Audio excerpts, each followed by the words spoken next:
All right, here we are. It's Friday.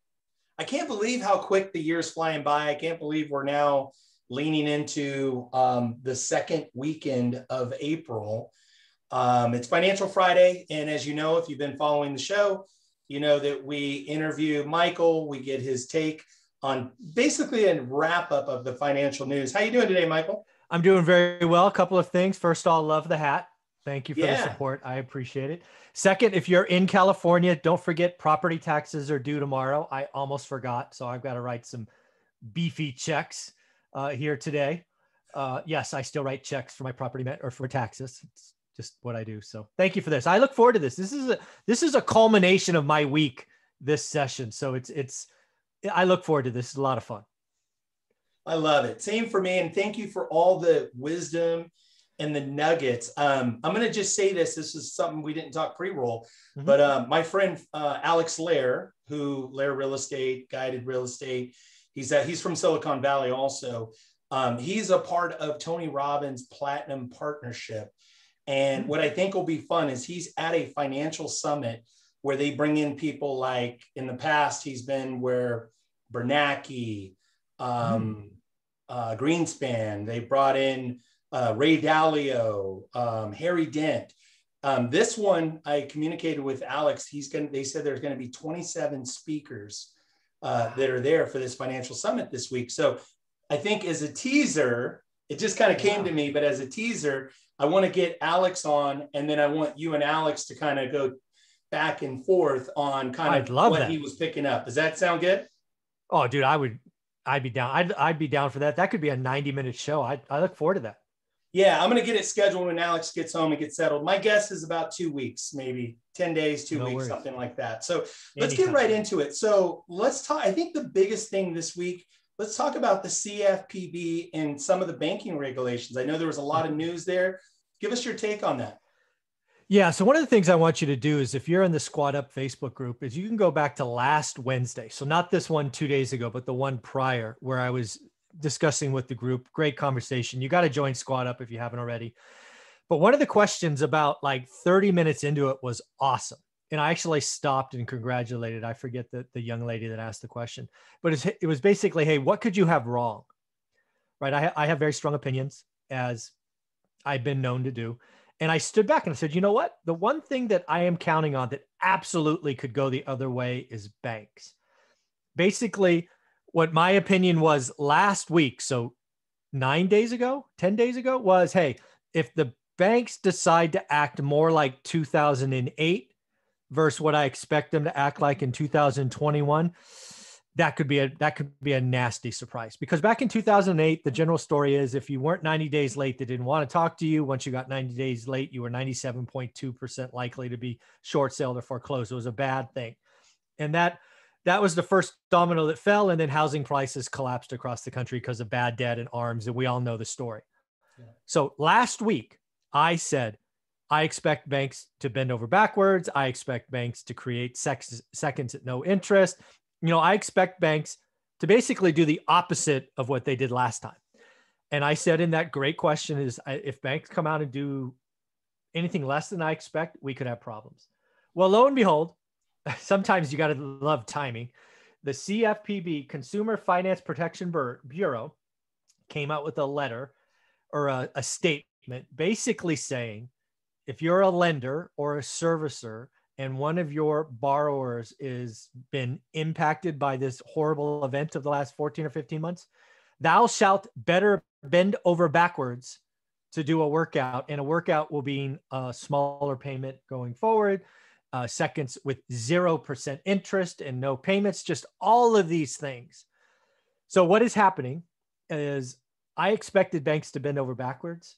They are now being threatened to bend over backwards, squared, or cubed. I mean, we are going to see almost no pain, no REOs, no short sales from this.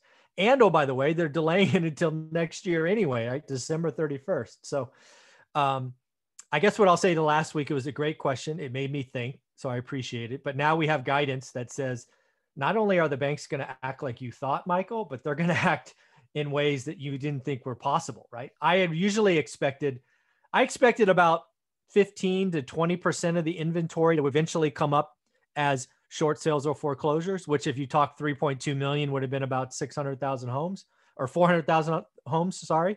Now I'm thinking it's more like 5, 6, 7%. So it's just a big fat nothing burger. And yeah, so great question. And we got clarity this week. We are not going to have a problem with people in forbearance.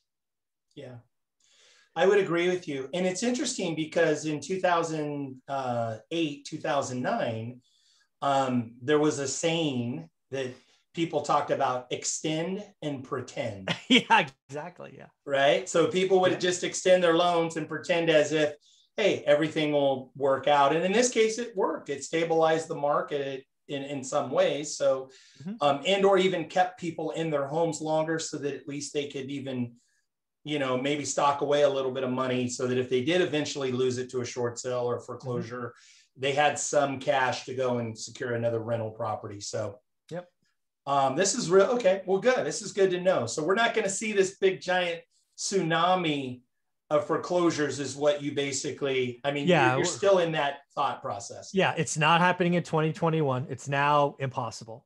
You may see some trickle in 2022, but even the trickle is not till the summer. Right. So, the people that want to crash, that want this to be the thing that pops the bubble, you're holding out hope a year from now that, a couple of houses will show up in your market, and it's not going to happen. Not going to happen. So speaking of false hope and people predicting bubbles, let's talk about Ken McElroy. You like how I teed that up? Yeah. Ken McElroy, man. I love that guy. I had read his books. I think he's an amazing investor, but he's been playing in the apartment game for a long time. So he came out with a video like 9 months ago or something, talking about a 40% crash in single family homes. I created a response video, and, I was willing to bet 5 or 10 grand. I forget what I was willing to bet that we would each give to a charity based on who was right. And he now came up with a video that's titled, "Was I Wrong?" Well, first off, Ken, you were wrong, although you don't say it. He's talking about, processions and lags and all of these different things in this video that came out, I think, yesterday. But he's wrong again. Ken, stay in apartments, buddy. He said that he expects foreclosures or REOs to start in July. Well, again, like 3 days ago, the CFPB we just talked about said, can't happen until January. So I don't know where these REOs and short sales are going to come from. He didn't read the letter, at least it didn't sound like he read it, because it basically says, "Thou shalt bend over backwards squared." So again, if there is any, it's not this July, Ken, which is what he's talking about. It's next July. And he still thinks we're going to have a housing. He's still talking about a crash, although he didn't put a number on it this time. But he still thinks the second half of this year is going to be negative. And Ken, once again, let's bet 5 or 10 grand, go to the person's charity, because single family homes across the US will have a positive appreciation number in 2021. No crash this year. Can't happen. No, I couldn't agree with you more. And again, I love that how, again, you're very focused on the actual real details and the real numbers versus a kind of a global point of view or a generalization. So very, very much spot on. It's interesting. I feel like I have a duty to you to put in some energy. It would be fun if I could figure out a way to get him to come on. And I would love that. I mean, okay. if you're watching this, folks, go on Ken McElroy's show and say, let's have you and one rental at a time have a discussion. Because again, let's be very clear. I believe Ken is smarter in real estate than I am. I believe Ken is more successful than I am. I believe Ken is better looking than me. I believe Ken is better than everything in me. He's just wrong about single family falling in 2021. That's all I'm saying. I love it. Stay in your lane. Yes. Stay in your lane. For ladies and gentlemen, we've talked about this in Squad Up. We've talked about this. Staying in our lane is really a key point. So let me transition. I want to talk about the 40-year mortgage, which was really interesting to me. And then also I want to just throw in there, I'll tee up, Biden talked about this $15,000 tax credit. What's going on with those two items? Yeah, so there's a couple of things. Let's first hit something before we miss it. The one thing I do that Ken's video just made me think about is the second half of this year, right? Ken's opinion is the world starts to crumble and prices fall. Not going to happen. But what's going to happen, in my opinion, is we're going to go from roughly 1 million homes across the US on the market today. We could be at 2 million, 2.2 million by like November or December. So some of you hear that and go, oh my God, inventory is going to double, right? Some of you heard me say that, and that's what you thought. Well, yeah, mathematically that's true, but you have to remember the bar is about 3.2 to 3.7 million, right? That's kind of a rough and tough balanced market.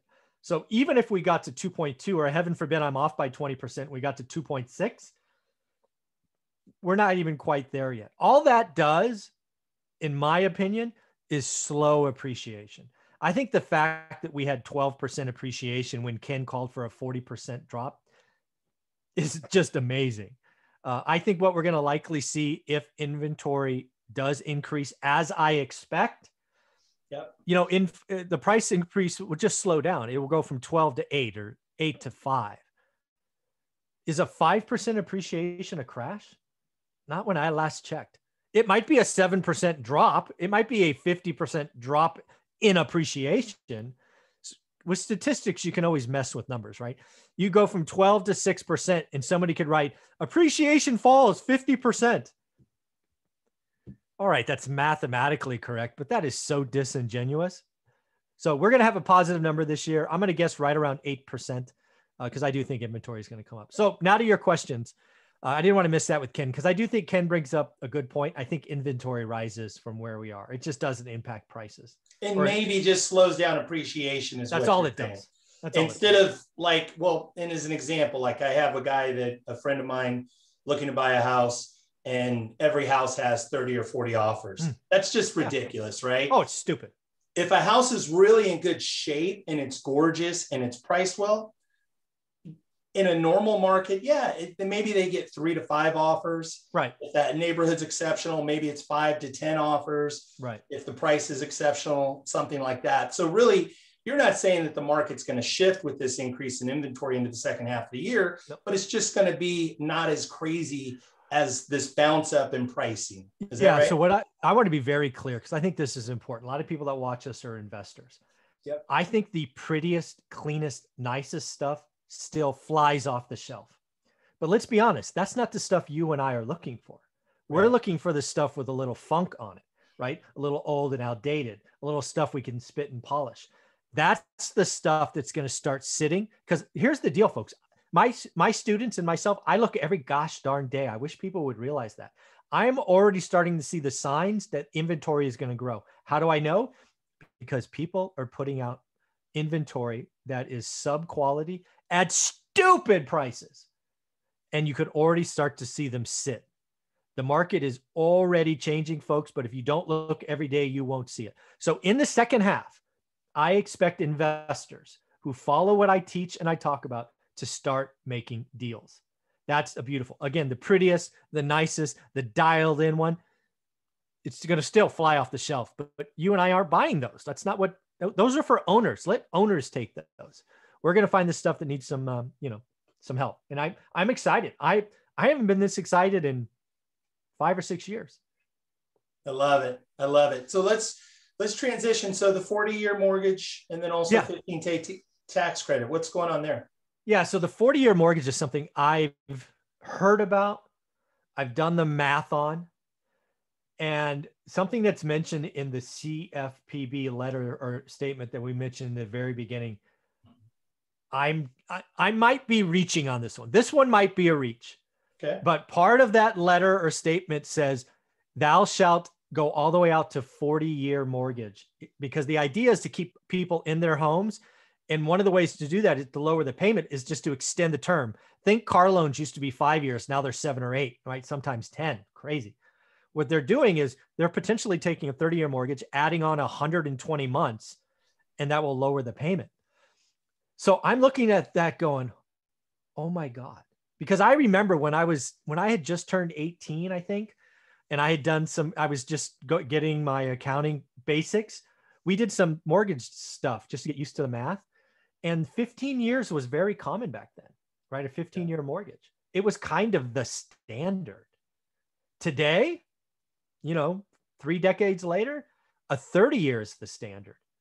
I'm looking at this little sneaky line in the letter going, oh my God, are they going to make the 40-year the new standard? And if they do, oh my God, because if you follow what I talk about, it's all about payments. We could see a 10, 20% jump in values because people will just go get 40-year mortgages instead of 30. And it's all about payments, as we've talked about endlessly on this channel. It's not price, it's payments. So I'm I don't know, dude. I guess I'm a little concerned and a little excited that the 40-year becomes the new standard, because that will have ripple impacts for decades to come. So that's one thing. The 15K, again, so let's be clear. The 40-year mortgage, if that becomes a standard, prices are going up. Let's just be clear. If you start seeing rate sheets, which you and I as buyers get all the time, and right now I have never gotten a rate sheet with a 40-year mortgage on there. I had to ask for it. Neither have I. If that becomes a standard in 12 months, watch out. It hurts my head to think about. Now think about the 15K credit that we have been played with. I think it's very clear that the powers that be in charge right now want home ownership. I think the powers that be realize that affordable housing is a problem. They realize that first-time home buyers are being priced out of the market left, right, and center. It's rough. So instead of attacking the building problem or lowering cost of permits and all of that, which they could do if they wanted, it is very likely they're going to throw money at the problem. And if they really do this 15K credit at point of purchase, it's just going to shoot prices even higher, even if they create a tight box like income levels. And I mean, they're going to try to put some lanes around it, but all it's going to do is spur more demand in a supply constrained environment. And prices are going to go up again. You add that on top of a 40-year mortgage. I mean, Jesus, I couldn't imagine what the compound effect of that would be. I mean, sometimes it gets scary to think about all the things they could do to manipulate the market. But the answer becomes, if you own assets, you're going to be in a good spot. If you're a consumer and own no assets, it's going to be tough. It could be tougher and tougher and tougher to get on the property ladder if the powers that be make some bonehead decisions. Spot on, Michael. Thank you so much. And I really appreciate the insight, everything you're sharing with all the audience. I think the real thing, the takeaway here is that, you talked about wealth gap, and that was a question I was going to ask you a couple of weeks ago, but I think what you just said is spot on, is how do you not get on the wrong side of the wealth gap? Well, it's buying assets. And guess what the best asset is? One rental at a time, right? So speaking of which, I think, yep. Would you agree? Oh, absolutely. For the average person, absolutely. Single family houses, right? So one of the things too, as always, I always just want to share the book.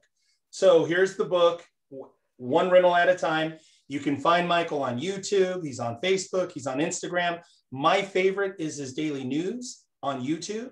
It's super efficient. It's 10, 12 minutes, 8 minutes, 15 minutes at most. And it gives you, so you don't have to listen to all the clutter of, what the talking heads are talking about, groupthink, but very specific to real estate. So go out, buy the book. If you've bought the book, please go review it. Give this man some 5-star reviews on Amazon. He deserves it. Thank you for all you do for our audience. Thank you, Michael. Thanks, buddy.